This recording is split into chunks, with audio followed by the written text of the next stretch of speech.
धाराशिवमध्ये शिक्षकांच्या बदल्यांमध्ये मोठा घोटाळा झाल्याचा आरोप होतोय। 21 शिक्षकांची बनावट प्रमाणपत्राच्या आधारे बदली करण्यात आल्याचं समजतंय।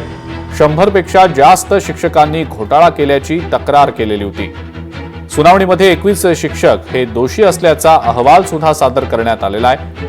धाराशिवमध्ये शिक्षकांच्या बदल्यांमधला हा मोठा घोटाळा आता उघडकीला आलेला आहे। तब्बल 21 शिक्षकांनी बनावट प्रमाणपत्राच्या आधारे बदली करून घेतल्याची घटना समोर आलेली आहे। शिक्षकांना सुरळीतपणे सेवा करता यावी यासाठी राज्य सरकारकडून 2022-23 मध्ये ऑनलाईन प्रक्रिया राबवली होती। मात्र त्यानंतर 100हून जास्त शिक्षकांनी घोटाळा केल्याची तक्रार जिल्हा परिषद शिक्षक बालाजी पवार यांनी केलेली होती। त्यानंतर छत्रपती संभाजीनगर मधल्या कोर्टाच्या आदेशानंतर जिल्हा परिषद कडनं पुन्हा सुनावणी घेण्यात आली आणि या घेण्यात आलेल्या सुनावणीत 21 शिक्षक दोषी असल्याचा अहवाल सादरही झाला। 2023 मध्ये काही लोकांनी चुकीची माहिती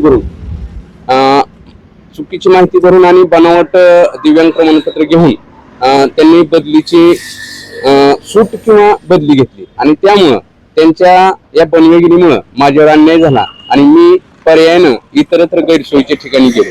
आमची सुरुवातीपासून एकच मागणी होती की जे चुकीचे माहिती घेऊन बनावट माहिती भरून ज्यांनी लाभ घेतलेला आहे त्यांच्यावर शिक्षा व्हावी, त्यांना शिक्षा मिळावी आणि आमच्यावर जो यांच्या बनवेगिरीमुळे अन्याय झालेला आहे तो आम्हाला अन्याय कमी व्हावा।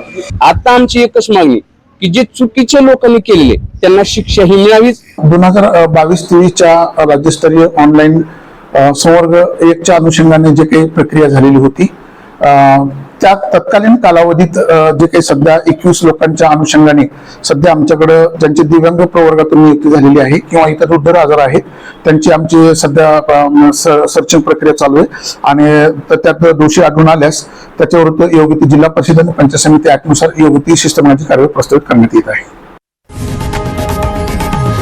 लोकशाही मराठी ऐका, पहा, जागरूक रहा।